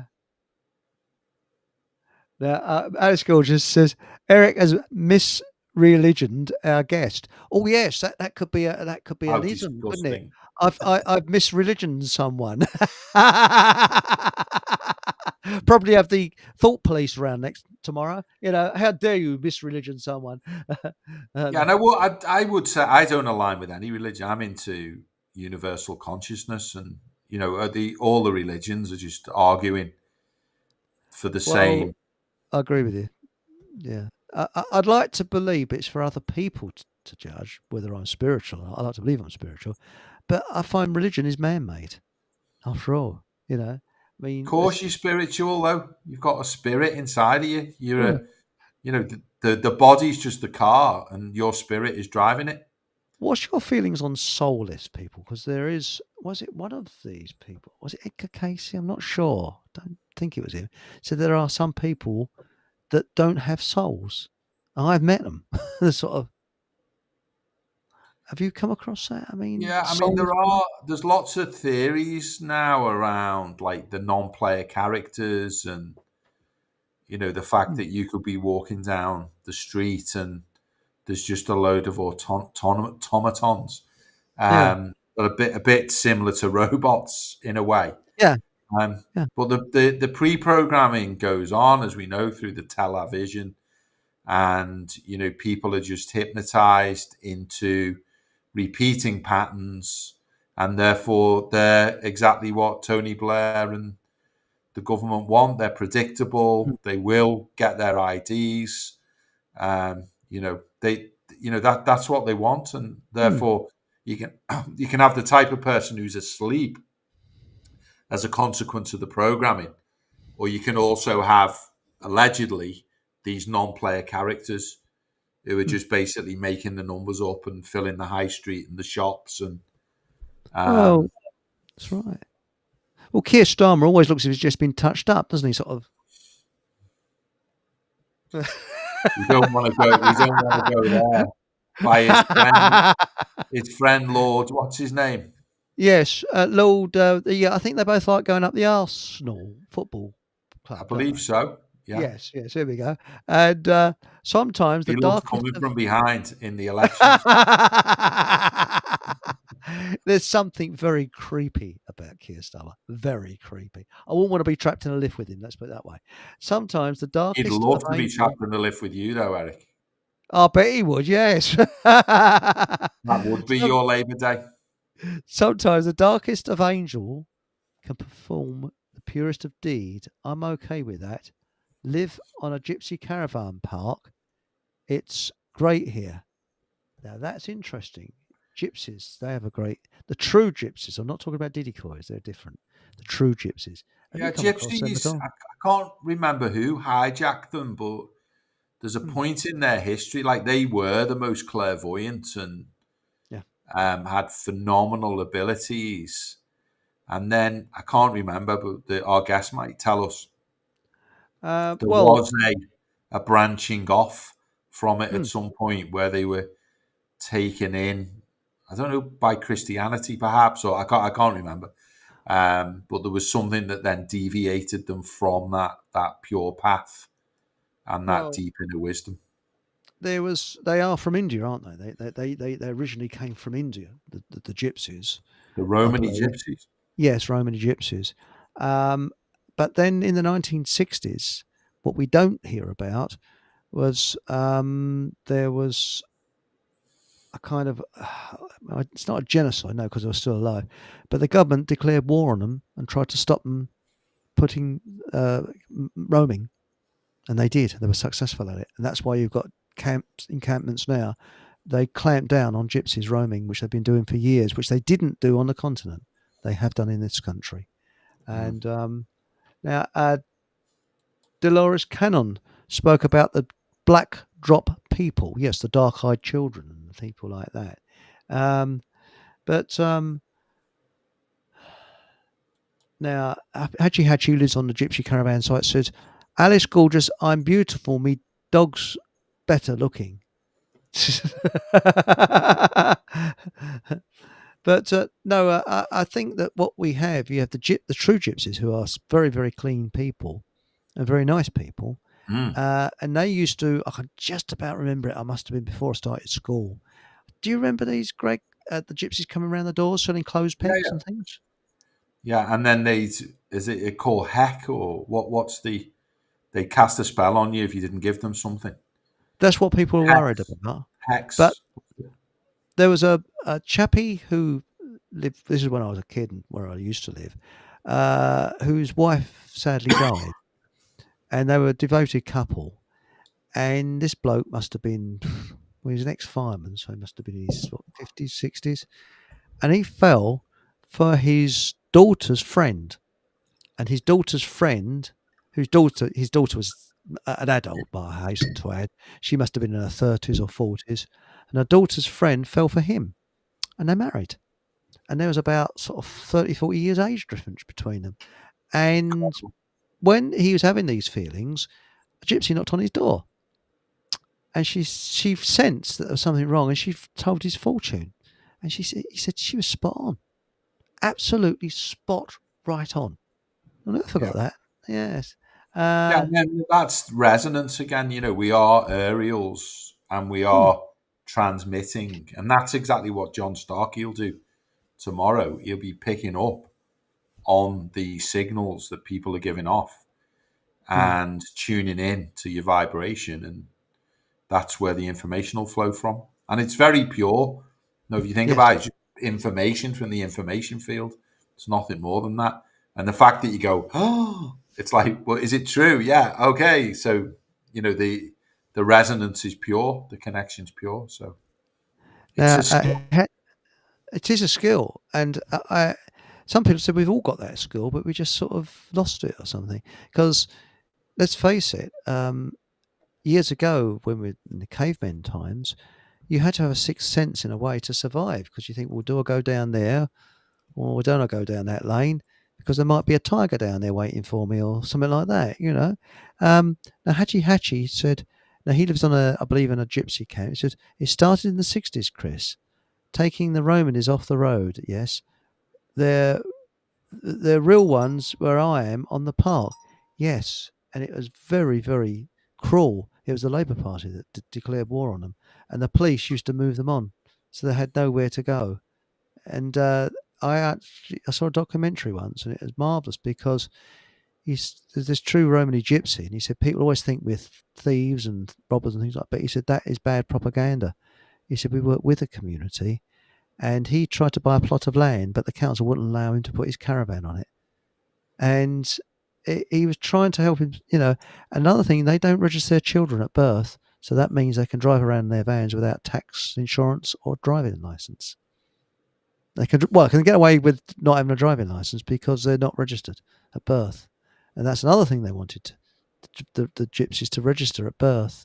And but there was Barbara Cartland. Anybody remember Barbara Cartland, who wrote the love novels? Well, she lived when she was alive, she lived up the road to me, and she took a lot of pity on the gypsies, and she allowed them to stay on her land. And I know that up in Yorkshire, I think it was, a whole village came out to prevent the council moving the gypsies off the land. So, and the gypsies have been going there for years, because what they used to do is every so often they'd go to the village, they'd chop wood, they'd help the elderly, and they knew each other's families. They got on really well together, the people. Yeah. And this is what happens. Did you inspire her love novels, Eric? That's what I want to know. Well, I did, it's... Don't be shy in telling the people.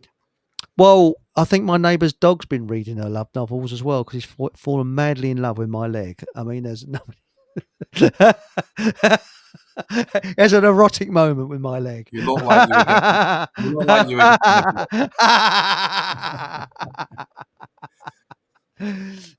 But no, really though, I actually do think that there are parallel universes. I'm positive there are parallel universes, and I think when we pass on, we go on to a different universe. So we're in a sort of, and that's why we can sometimes communicate with the dead. When they're not dead, they're alive. That's my theory. Yeah, the divine intelligence is, out of the void comes everything. What the void represented as nothingness. Yeah, it's a nothingness with pure potential. And the pure potential, it's like if we go back 100, we're all teleported back 100 years. And then we tell people what they're going to find 100 years further on down the line. Yeah. They'd just be like, no way, not possible. So in the same way, the no way, not possible of other constellations, other universes, they're absolutely a fact that the next world that you go into will be a world that you've chosen to go into as a consequence of your actions, inactions, behaviors, values, beliefs. And, the pure potentiality has the opportunity to create that. And if you want any interesting stories or narratives on this, read the chapter in Autobiography of a Yogi, where Yogananda's teacher appears to him. And he's on a planet, he's been sent to a planet to run the planet called I can't can't get it out. Herculani, I think the planet is called. And then he gives very detailed descriptions of what it's like on that planet, the highly evolved beings on the planet, because he himself was a very highly evolved being when he was on this planet. And so you begin to, you can find narratives and stories that build bridges for you, so that what we're talking about then is an expansion of your consciousness and your awareness, which actually I believe, if you can allow yourself to breathe it in, gives you more space in terms of what the potential is and the possibility and how magical and wonderful it is, as opposed to us getting lost in this landscape, which is simply a duality inside of which we're here to learn very slowly. And also, the psychopaths that rule us are deliberately pushing out depressing negativity because they know that like attracts like, and that's why people are becoming like sort of couch potatoes. They're lethargic. They're not going forward, and I think it's all that feeling that's around us. And Hachi says proper Romans are very loyal, very loyal. I've been given pickled onions, a giant parsnip, decent non-supermarket potatoes, and live up the road from a bare knuckle boxer. All decent, and they don't like authority. That's what I like about them. You know, I don't like authority either. Can't stand authority. You know. Now, what's this said now?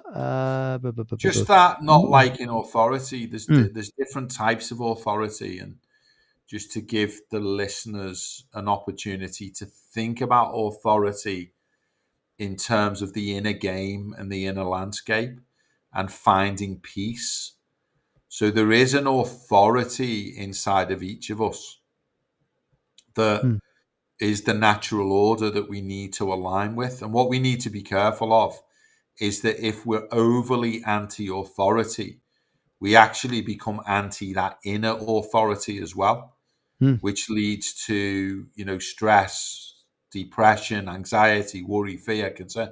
So I'm just saying, just be cautious with the word authority and realize that there are certain implications depending upon how we're using the word and how we're translating it.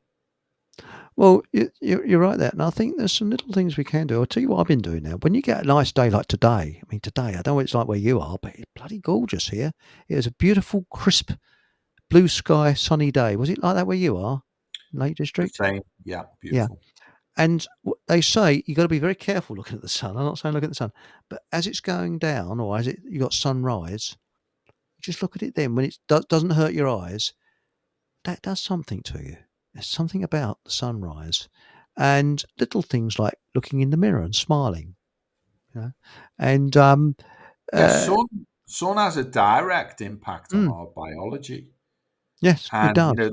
that's why you can buy mood lamps now. Mm, So if it's too dark in winter, you get a mood lamp, which is giving you similar, not the same, but similar effects to the effects of the sun. And that point of sunrise is so important. I agree with you. Yes, I 100%. And they've discovered now. Remember, I'm not a doctor. This is not advice. This is something I've read on the internet, and it might be bullshit, but I'm just going to. They're telling you to slap all this stuff on, like the sun anti-sun cream and things like this, sun cream, Old Spice. Old Spice and whatever. They found that people that get prone to skin cancers tend to have a lot of vegetable oil, where Yeah, the oil. ones that have the meat and eat the fat tend not to. Now, again, don't take that as gospel. A second hand from me. But that's No, what I've read. I have read on the topic. Mm. It wasn't just vegetable oil; it was all oils other than olive oil. They were berating in the study. Yeah, oh, you've seen it.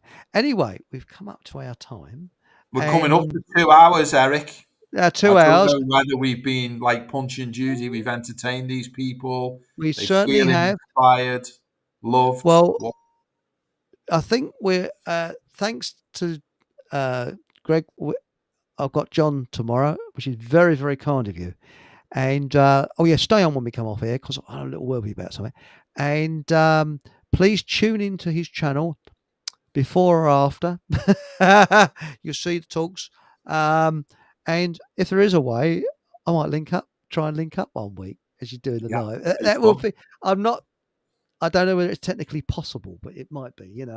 On Blu-ray says sun gazing activates the pineal gland. Yes, and Yeah, fluoride calcifies your pineal gland. yeah. So there we are. So anyway, please tune in to Greg next week, and we got John Starsky tomorrow, who is a clairvoyant. It should be a fantastic program. We start at 8:00, and if you want to come on air, please contact me. The details are below. I'll be putting it on Telegram channel, the studio link, but I need to have an idea of numbers of who's going to come on, obviously, because I will give priority to people that pay me a few Well, no, I'm only joking. And